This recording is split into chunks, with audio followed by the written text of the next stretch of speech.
Hi, my name is the TurboGrafx-16 Mini. I am on the Sequence Break podcast with Lat Mackey, who happens to be wearing a TurboGrafx-16 shirt because he's a TurboGrafx-16 geek. Good luck. Hello everybody, my name is Lat Mackey, and this is Sequence Break, episode 31, TurboGrafx-16. And for this episode, I will just be talking to a TurboGrafx-16 mini console, and they will be giving me answers as we go along. Okay, that's the joke that has happened in the chat. I'm not sure how funny that actually is, but that's what we're going with. Hello. So, okay, folks. So this is going to be the second time ever that I've done a solo episode of this podcast. And it's one I've been wanting to do for a while, but I've been speedrunning a game called Golf Daisuke, what's it called? OB something? Oh my gosh, I can't remember the name of the game. But so it's taken me, because I've been writing that for a week, I've been kind of putting off this episode, but I'm excited that I get a chance to do it now. OB Club, thank you, Dog Developer. But I'm excited that I get a chance now to chat about a console that you've probably heard me talk a lot about on the podcast that I am very passionate about, and that is the TurboGrafx-16. And I was trying to remember back, kind of back to my youth and growing up with it, and why it's a console that I got so into. And I think, like a lot of things with retro video games, it's one of those things where I have nostalgia for it. And nostalgia turns into, passion and all this other kind of stuff. It manifests itself in many different ways. And so I think that's kind of why I've taken such a liking to the TurboGrafx-16. There are some really great buying guides and hidden gems and all that kind of stuff out there on YouTube. Metal Jesus Rocks has one that is really good. The GameSack guys have done one. There's a bunch of great stuff out there if you're looking for like hidden gems or games that you can play on. I'm going to talk about a couple of them for this episode, but really where I'd like this episode to go is to talk about the community that has been propped up around speedrunning games on the TurboGrafx-16. So I think a good first place to start is kind of my history with the TurboGrafx-16 and how and why did I get into it. Before I recorded this episode, actually, I was talking to my older brother. I am number two of three boys. I don't know how my mom even survived with us three kids in the house, all these men everywhere and everything like that. But somehow she's still with us today and not totally crazy. But my older brother is 3 years older than I am, and my younger brother is about 1.5 years. And so the first console that I can ever remember we ever got in my house was something called the VIC-20, which was, I think it was the Commodore VIC-20. And very soon after that, I think a lot of people had bought the VIC-20 because it was a very inexpensive way to play some games on your TV. Atari had kind of crashed and burned about this time. And I think it was around 86 or 87. I can't remember exactly when. But my parents bought all of us boys a Nintendo. We got one Nintendo console for the entire house. We had all gotten like good grades, which at that point in my life, I might have been in like first grade or kindergarten. So what are good grades in kindergarten and first grade? I'm not 100% sure. But we all got good grades, and so we got a Nintendo in our house. And man, did we play the crap out of that thing. Super Mario Brothers 3, Zeldas, all of the games, Metroids, Mega Mans, like all, you name it, we had it in the house. We rented a lot of games because that was like the thing to do at the time, was like renting a lot of Nintendo games, things like that. And games were expensive back then. They were like $50 or $60, right, for a Nintendo game. So we didn't buy too many new games. And if we did, it was probably like a birthday gift, or we had to save up for it with our allowances, or maybe we did something good that my parents rewarded us with. One thing that I'm very fortunate to grow up with both my parents who worked and everything, but they made us work for everything we had. If we wanted a video game, we had to do chores for like a month or whatever to save up to buy a game. And I at the time I was like, man, this really sucks having to work my ass off to get to get any new games.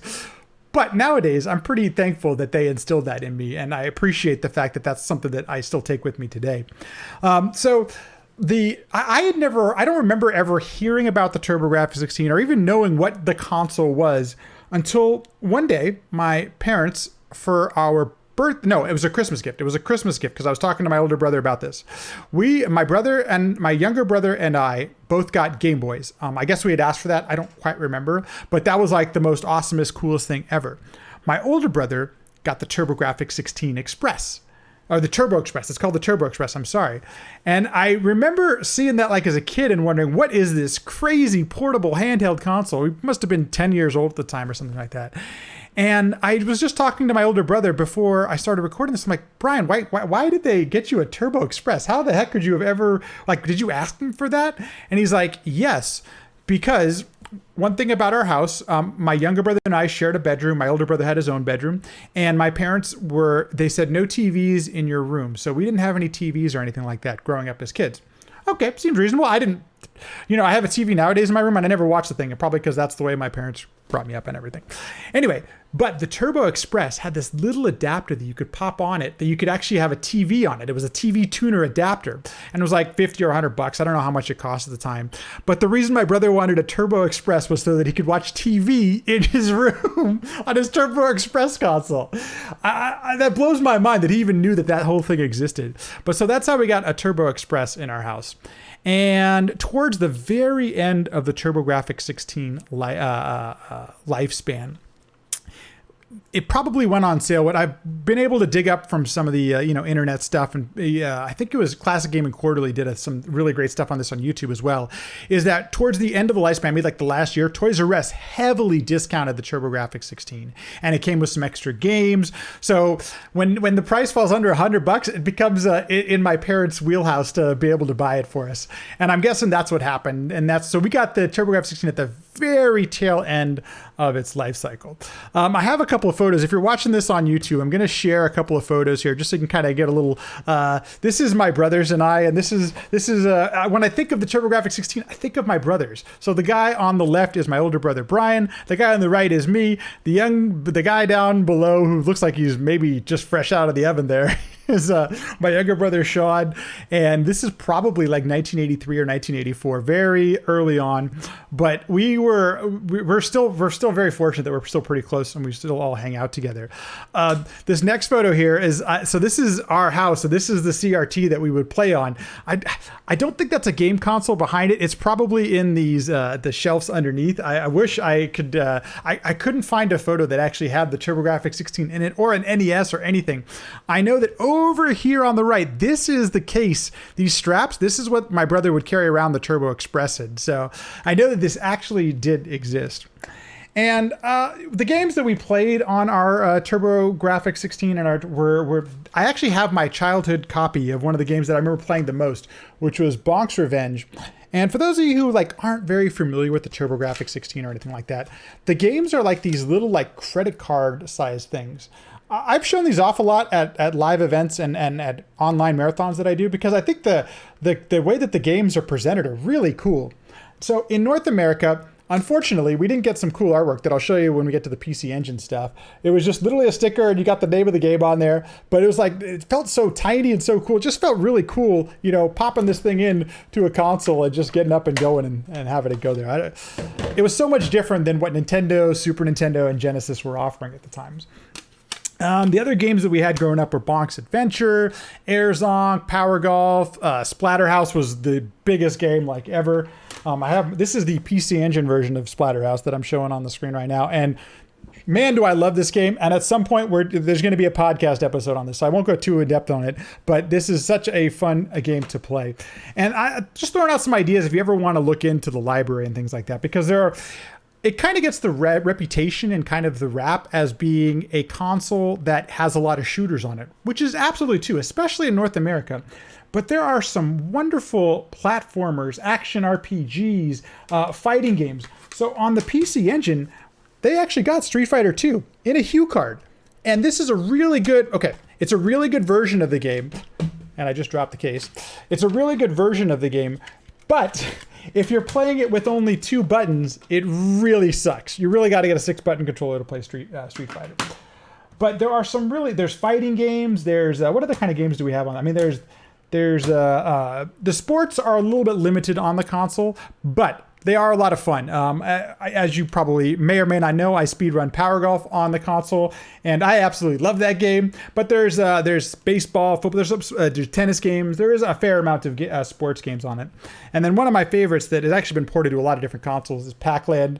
And Glitchwitch is in the chat right now, and she has the current world record holder in Pac-Lan right now. And it's nice to actually see that we actually have some other runners in it than just me. So can concur, a lot of shooters, not many good ones. And as somebody who's like not big into shooters, it's kind of surprising that I've taken such a passion and such I really have such an affinity for the console because there are so many awesome other games.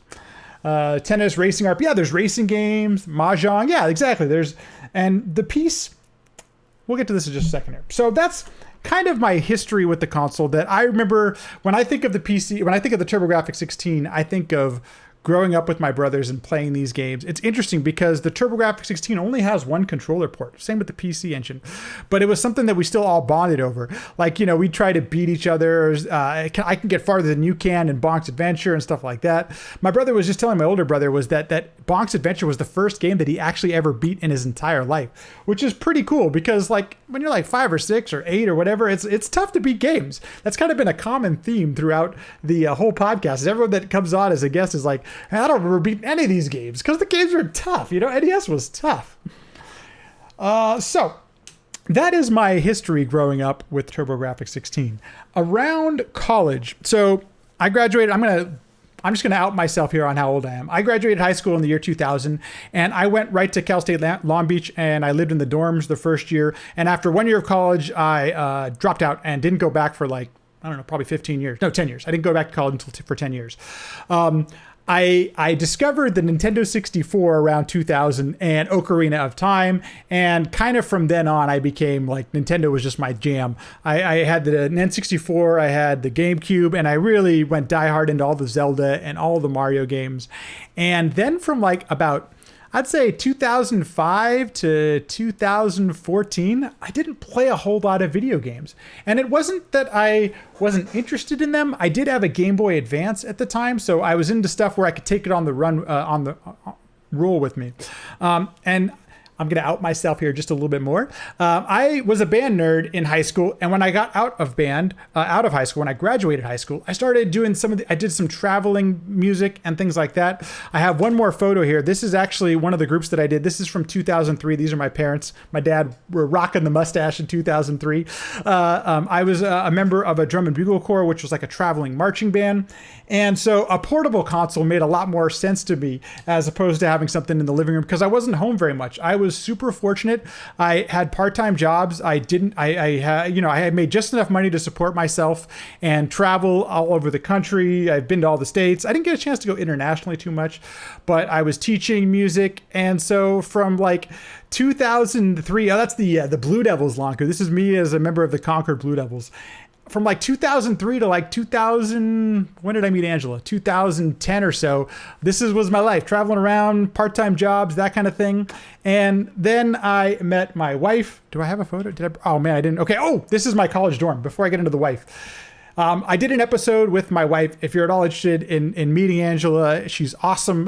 There's a podcast episode dedicated just to that. This was my college dorm in 2000, and that's a really old CRT I had in the college, and you can't see it underneath there, but that's a PlayStation 2 that my roommate had, and then right under in the cabinets is an N64. So like I can't say that I lost interest in gaming because that's not true. I just needed a different way to play it while I was traveling around and all that kind of stuff. So let's see. So I would say Nintendo Game Boy Advance. Game Boy Advance was the last console I had until probably 2013. But around 2013 and 14, I can't remember exactly what year, but I started searching YouTube. Somebody shared with me, Super Mario Brothers 1 being beat really crazy, Super Mario Brothers 3. Somehow that got shared with me, and I found Games Done Quick, and I found all these things that, take you down the speedrunning route. And in my life, when I met my wife around 2010, I decided, hey, you know what? If I'm going to be living with somebody for the rest of my life, I think it's probably good that we could support each other, like making a life together. So that's when I went back to college, got a degree, got a full-time job, did all that kind of stuff, and was able to afford some old retro consoles and stuff like that. The first game that I ever speedrun was Super Mario Brothers 3 on the Nintendo. And as I was doing this, my wife Angela brought a Wii into the marriage. by the way, best thing, awesome thing ever, that your wife gets to brings a Wii into the marriage. And this is, like I said, we got married in 2013. So the fact that I had another console to play was just like, I didn't have any consoles at this point. So I am forever thankful to her for doing that. But I discovered the Virtual Console on the Wii. And all of a sudden, I had access to all these games that I remember playing as a kid. And that's when I picked up Bonk's. I won't start speedrunning for another few years from now, but that's when I started playing Bonk's Revenge, Bonk's Adventure, all these games you could pick up on the Wii console, which is pretty cool. I know, the day the Virtual Console got TurboGrafx-16 support, glitch, which is absolutely a big day, right? Like, all of a sudden, I had access to these games again. I will say that for the TurboGrafx-16, the actual emulation is really decent. Probably the first way that I played was through BizHawk, and I've been really impressed the way you're able to emulate TurboGrafx-16 on BizHawk. If you don't have access to anything else, I do recommend. It's actually a really good way to do it. You're able to replicate the turbo the way it's intended to. With if you submit any game on the leaderboard on speedrun.com, most TurboGrafx-16 games ask you to, if you're using BizHawk, to use a setting we call 2 on and 2 off in the turbo settings, which is great because that replicates the way that the turbo was done on the original console. So as I start moving through the Wii and the Virtual Console, which is a great way to play the games, by the way. If you have access to a Virtual Console on Wii, I highly recommend it. There's not much input lag. It's just a really great way to play it. That's the way to do it. But when I started speedrunning in 2017, the end of 2017, I'm like, man, I should try this Bonk game. There was a leaderboard for it. And at the time that I started, there was 2 submissions. One was Evan Grill, who's the moderator of the speedrun.com leaderboard, and the other one is Inkjet, who started the Bonk's Revenge. I'm sorry, he started the Bonk's Discord. Inkjet doesn't run anymore, but occasionally, very rarely, he still streams on Twitch. He does coding streams, and all of a sudden, I was like, "Oh man, you can totally speedrun Bonk. This would be amazing!"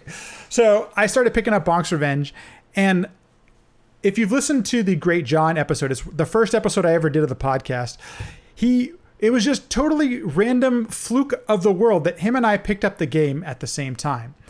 And I couldn't believe that this just randomly happened by chance, because I had submitted my run and I thought I was world record in the expert category. I'm like, yes, I've got a 40-something minute time. This is going to be I'm going to be a world record holder in something.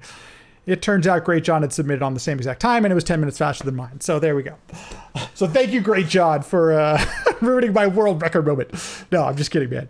I was very excited to see that somebody else was running this at the same time. I popped into he was streaming it just like I was, and we got to be friends. We got to know each other. We were sharing strategies, discovering the game together, in part with Evan Grill and another runner who was doing the practice category, Beep Richer. And so it was really kind of this really communal thing, and I started discovering this internet community thing. One thing that I should mention as I was growing up is that while I'm a member of a lot of charitable causes and I'm very passionate about a lot of different things, I'd never met anybody on the internet. I'd never done online dating or anything like that. I hadn't been a part of any communities online. So this was a very new thing for me to meet somebody who I would consider a friend through the screen, through the camera, through, chatting on Twitch chat. And all of a sudden my mind started opening up when, I found out Great John is a family man. He just had a new daughter. Evans and his wife live up, they're just like normal people, just like all of us. I know that sounds kind of strange to say out loud, but it was an eye-opening thing for me that I could meet people through texting and chatting and being passionate about the same thing. And that's where I'm really excited to talk a little bit about, because imagine people being on the internet, being people. Fair point, Glitchwitch. So Inkjet started this Bonk's Discord, and there must have been 5 of us at the most here, but we were sharing strategies and getting to know each other and all that kind of stuff. I can't exactly remember when, but at some point, memory tasks and easy games drop into the Discord, and they drop this task on us. Like, we have a brand new task for Bonk's Revenge. And I'm like, what? This is so cool. They were asking for our input. Is there some things that we do that's not in the task? Well, it was this really awesome and amazing collaboration. And if you're curious about some of the details about it. One of the first episodes I did also was with Memory Task, and we dive into her whole career as a taster, but also what it was like getting to work on something like this with somebody who was just as passionate as you were, but in a different way. The first time you meet someone, you stare at a screen. Lanku in the chat is saying that it's a little weird the first time you meet someone, you stare at them on a screen. So true.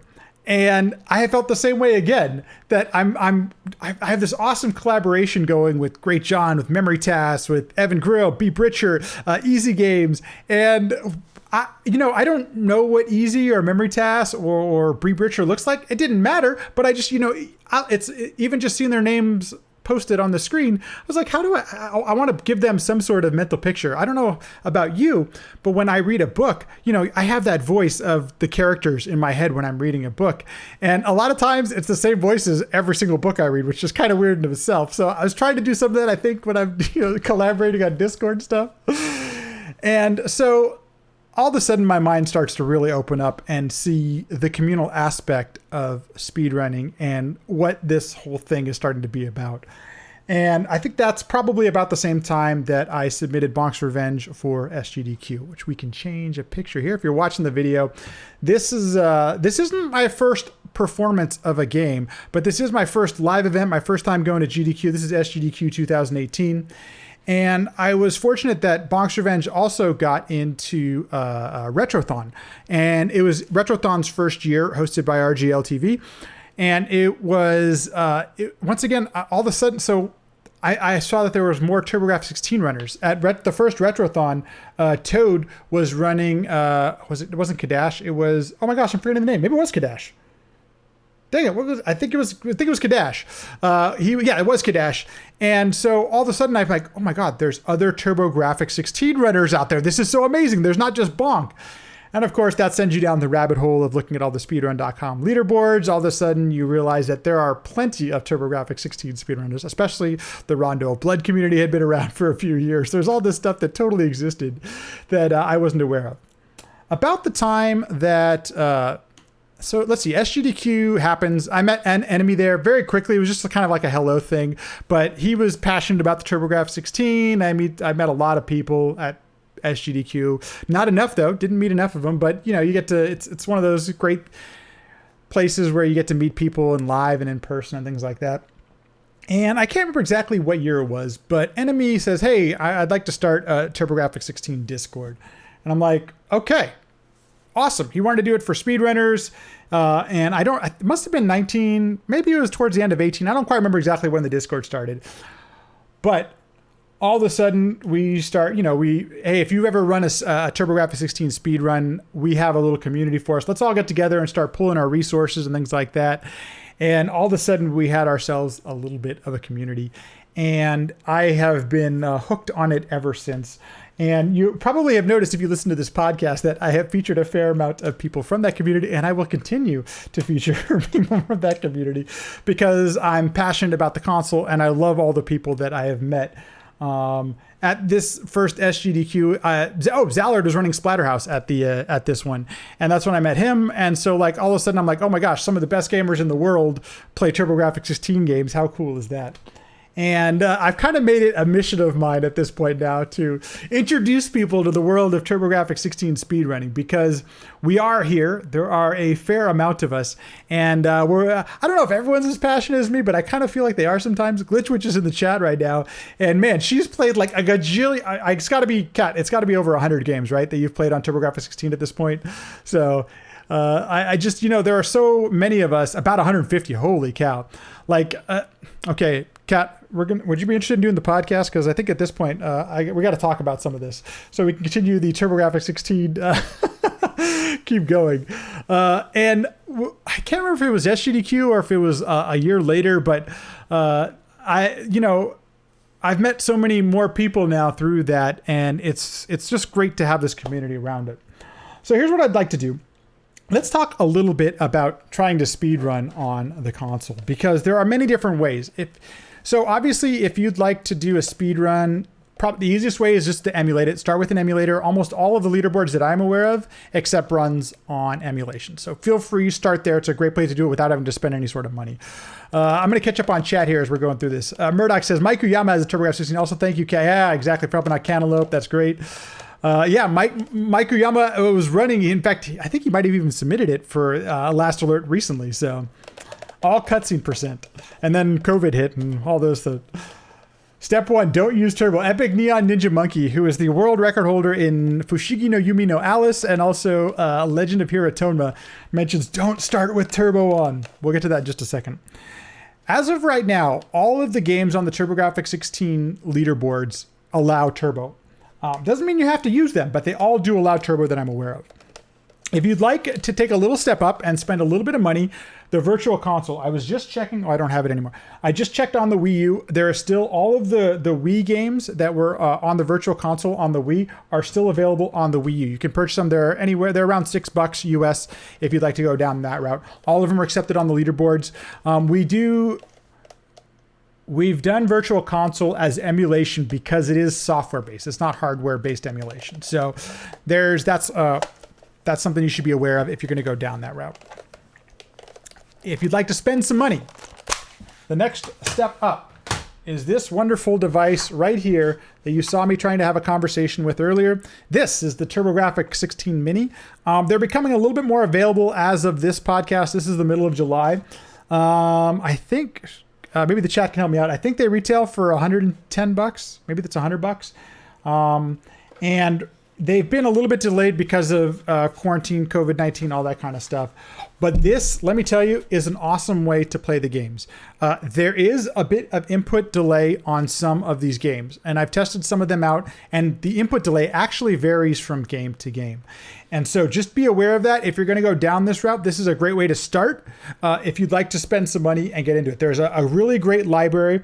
In fact, almost all of the games on this console have a leaderboard. I should have looked into that actually. So I don't remember if all of them do, but a lot of them do. Like all the games that I play, Splatterhouse, Pac-Land's not on there, but Splatterhouse is on there. All of the Bonk games are on there. Power Golf is on there. Gosh, Newtopias are on there, which we'll get to. If you've listened to the Von Yvonne episode, you'll know about Newtopia, which is a wonderful game and a wonderful speedrun. That's a good question, Kat.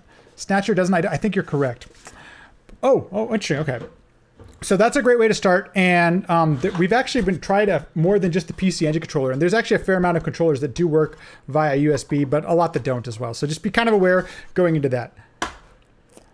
Rondo of Blood is one of... the emulation on Rondo of Blood on the Mini I've found to be really good, and I've been running Rondo of Blood recently, and I've struggled to find any sort of input delay. Like it felt like a very good emulation of that. So if that's your thing, Rondo of Blood is probably one of the best games on the console, and it's a great game to play through in general, but it's also a wonderful speed run. So if you're at all into Castlevania or anything like that, the TurboGrafx-16 Mini might be worth it just for that game alone. Although you can buy it on PlayStation 4 and things like that for around I think $15 or $20. The step up from that, and here's where, as always, you can always spend more money on stuff. This is what I have, and unfortunately, I can't seem to find my original TurboGrafx-16. We think it might be in my parents' house somewhere, but my parents can't remember what happened to it, where it is. It's funny we have some of the games, but we can't find the console itself. So I wanted to play on original hardware. As you get into speedrunning and you do it more often, quite often you kind of want that like authentic, real experience. And I figured the way to do that was to get a console. At the time that I went looking, TurboGrafx-16s were already expensive. This was around 2018, so it was only 2 years ago. And they were already, the cheapest one I could find that was even working was probably around $170. Is it original or a German or English translation? It's the Japanese version, Epic. Asking about Rondo of Blood. It is the Japanese version on the TurboGrafx-16 Mini, which is cool. It's pretty cool. Which is, I guess, the original translation. So I went ahead and purchased a Core Graphics. Cool looking console, by the way.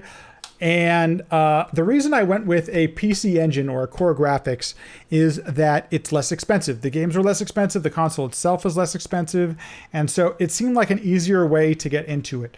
And I I have a normal job. I don't make a whole lot of money, so I wanted to kind of keep these costs not breaking my bank, and making sure I can keep the lights on here at the house. There's a couple other things that I appreciated about the core graphics or the PC Engine over the TurboGrafx-16. This right here, that right there, I'm pointing. There's the way that you can get this on the TV is a Genesis 1 cable, like literally a Genesis 1 cable in there, and you can get composite right out. You don't have to worry about RF or anything like that.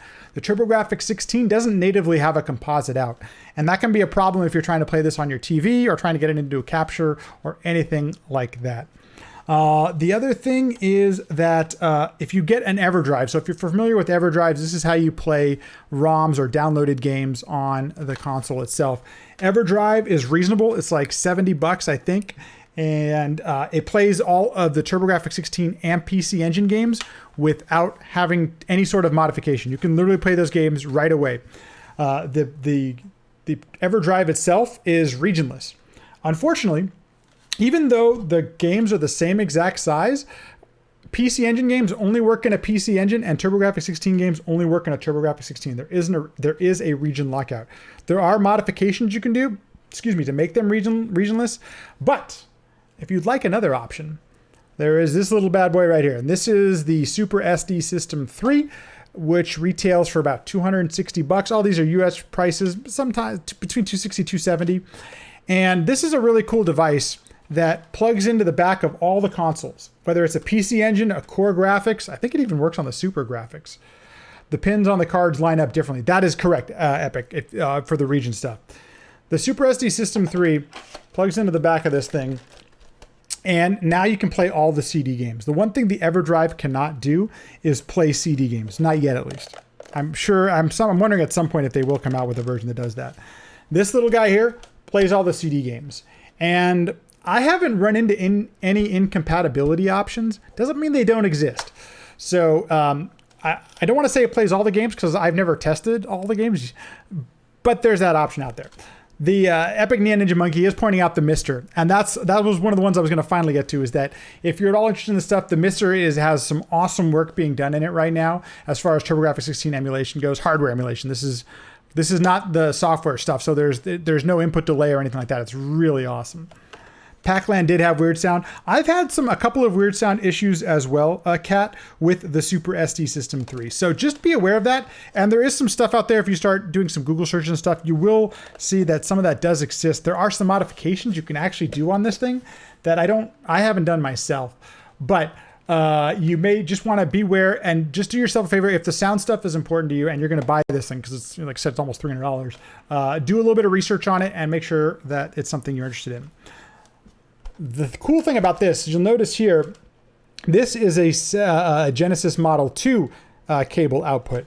And with this guy, you can actually get RGB right out from the console without having to do any sort of modifications on the console itself. It works for TurboGrafx-16, works for PC Engine, Core Graphics, Super Graphics. You can do RGB right out of it. For those of you who, I think we've done some episodes on RGBs. I think we're probably pretty familiar with what it is right now, but it's basically the highest quality signal you can get out of the console, and you can do it right from there. I use the HD Retrovision cables. If you listened to just a couple episodes ago, I just had the HD Retrovision guys on, and so their cables work natively with this thing. No, nothing extra needed. It just works right out.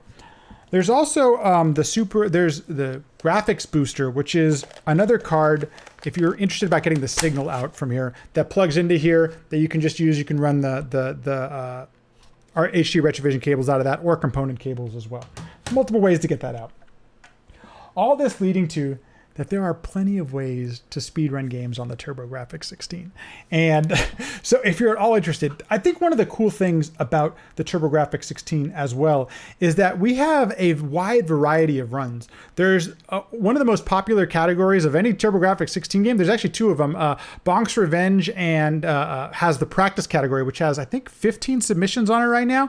And it's a 5-minute run. It's less than 5 minutes. The world record is under 3 minutes. There's also Ninja Spirit, which is a great 12-hour challenge game. To get a sub 10 in Ninja Spirit is actually just putting in a little bit of time and grinding it out. And those games are all available on the Virtual Console, the TurboGrafx-16 Mini, the TurboGrafx-16 itself, the EverDrives.